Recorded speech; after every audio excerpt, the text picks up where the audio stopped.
यमुना नदी के किनारे एक गांव था रतनपुर। उस गांव में एक चुड़ैल का साया था। वो चुड़ैल बहुत ही अजीब थी। एक दिन, मुनिया के बापू, जल्दी अंदर आइए। सुरेश अभी नींद में था, चिल्लाकर बोला, क्या हुआ? गला क्यों फाड़ रही हो? ये देखो। अरे, ये कैसे हुआ? मुनिया, क्या हुआ बेटा? उससे क्या पूछ रहे हैं? बेचारी तभी से डरी सहमी हुई है। लेकिन ये तो कोई गंभीर बीमारी लगती है।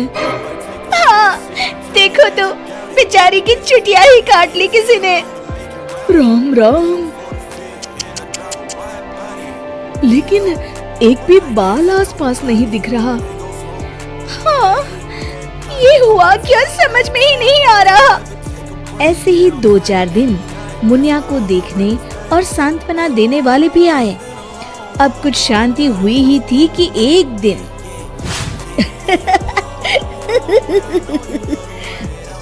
क्या हुआ रामू? तू हंस क्यों रहा है? अरे काका, वो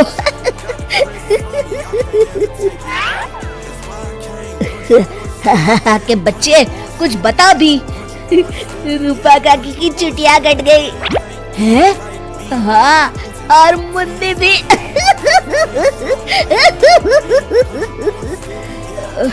अच्छा, पर काहे? आप भी पूछ लो।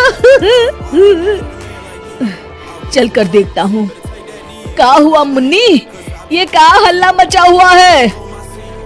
तभी मुन्नी बाहर आती है। ये का सुन रहा हूँ? कैसे हुआ सब? अरे का बताएं चच्चा, रात में रोज की तरह खा पी के सोए और सुबह देखे तो अरे राम राम। पहले तो मुझे लगा कोई बीमारी है, लेकिन ये तो लगता है पक्का किसी डायन या चुड़ैल का काम है। अब तो रतनपुर में ये औरतों की चोटी काटे जाने वाली खबरें आम हो गई। अगले ही दिन, सरिता, आज बहुत गर्मी है, मेरा बिस्तर बाहर लगा देना। जी ठीक है। सरिता ने रमेश का बिस्तर बाहर और अपना और चुनिया का आंगन में लगा लिया। रात में रमेश को प्यास लगती है। बड़ी प्यास लगी है, लगता है सरिता ने पानी नहीं रखा। कोई नहीं, खुद ही ले लेता हूँ। अंदर जाने पर वो देखता है कि सरिता के बिस्तर के सिरहाने चुड़ैल खड़ी है। वो एक हाथ से सरिता की चोटी पकड़े हुए है और चाकू से उसकी चोटी काट रही है। वो जोर से चिल्लाया, चुड़ैल, बचाओ, बचाओ, चुड़ैल। सरिता और चुनिया उठ गए। गांव वाले भी फौरन आ गए। देखते हैं चुड़ैल हाथ में सरिता की चोटी लिए खड़ी है। भीड़ देखकर वो हंसते हुए बोली,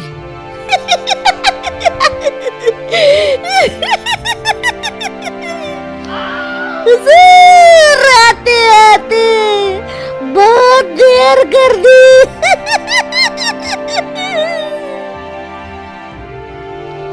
सरिता तो डर के मारे बेहोश हो गई, पर बाल तो जा ही चुके थे। अरे आखिर चाहती क्या हो? पर चुड़ैल उनकी बात अनसुनी करके सरिता की चोटी घुमाते हुए सबकी आंखों के सामने गायब हो गई।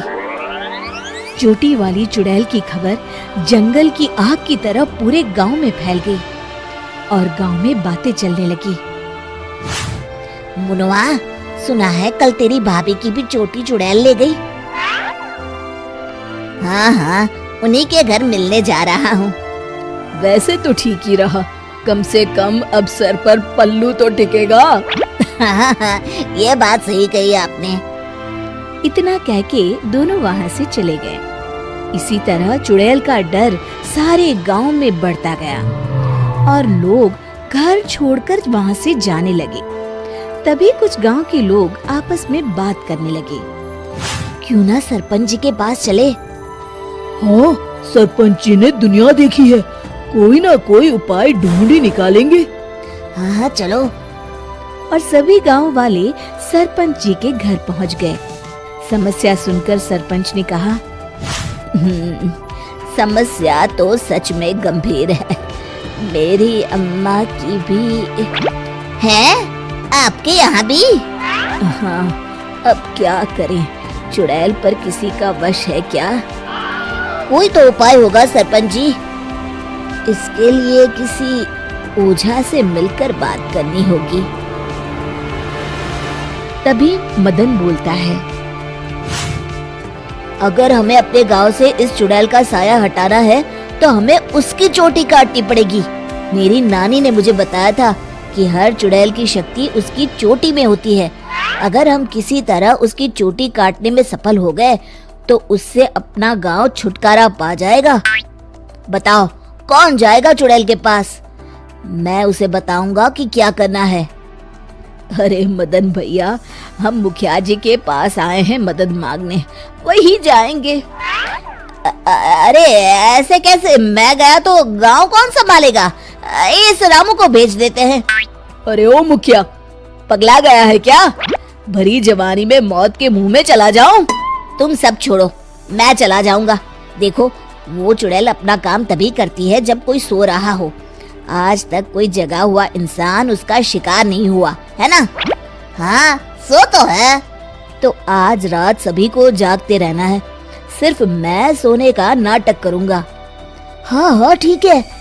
फिर मदन नकली चोटी लगाकर और साड़ी पहनकर पंचायत के चबूतरे पर ही सो गया।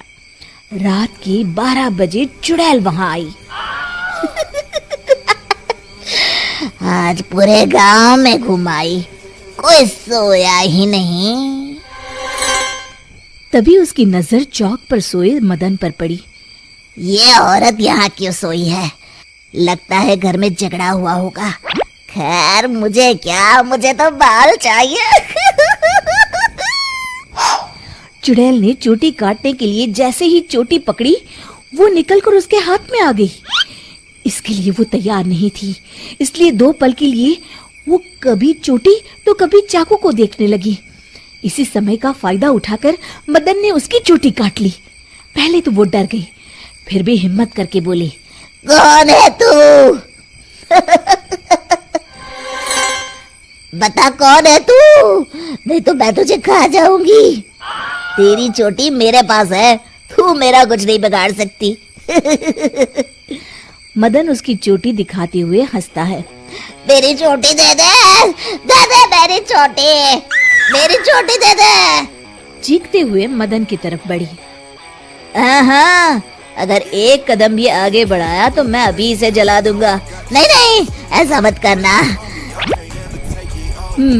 नहीं करूँगा, पर एक शर्त पर। हाँ, मुझे तुम्हारी सब शर्तें मंजूर है, बस ये चोटी दे दो। अभी नहीं, पहले ये बताओ तुम इन बालों का क्या करती हो? मैं इन्हें एक कुएं में डाल रही हूँ, उसे भरने के लिए।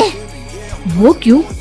जब वो कुआं भर जाएगा तो मैं सबसे शक्तिशाली हो जाऊंगी। चलो वो कुआं मुझे दिखाओ, वहीं तुम्हें तुम्हारी चोटी दे दूंगा। चलो ये चोटी मुझे दे दो, इसकी मदद से हम जल्दी पहुँचेंगे। नहीं नहीं, मुझे जल्दी नहीं, पैदल ही चलते हैं। वो मदन को लेकर चलने लगी और गांव वाले भी जलती हुई मशालें लेकर उसके पीछे पीछे आ गए। सब उसकी गुफा तक पहुंच गए, जहां कुएं के अंदर उसने बाल जमा कर रखे थे। आधा कुआं तो भर गया है। देखो, दिखा दिया ना, अब जल्दी से मेरी चोटी दे दो। हाँ हाँ, क्यों नहीं, ये लो। कहते हुए मदन ने उसकी चोटी भी कुएं में फेंक दी। अरे बेवकूफ, ये क्या किया? अब मैं इतने बालों में से अपनी चोटी कैसे ढूंढूंगी? वो देखो, बीच में पड़ी है। चुड़ैल कुएं में जाकर अपनी चोटी ढूंढने लगी। उसके कुएं में उतरते ही गांव वालों ने अपनी अपनी मशालें कुएं में फेंक दी।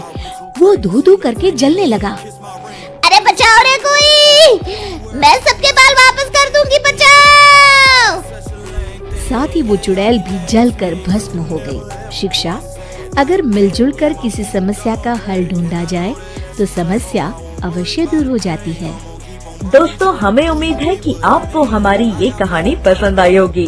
कृपया हमारे चैनल को सब्सक्राइब करें और सभी अपडेट्स के लिए बेल आइकन जरूर दबाएं। और हाँ, वीडियो लाइक और शेयर करना मत भूलिएगा। Bye bye.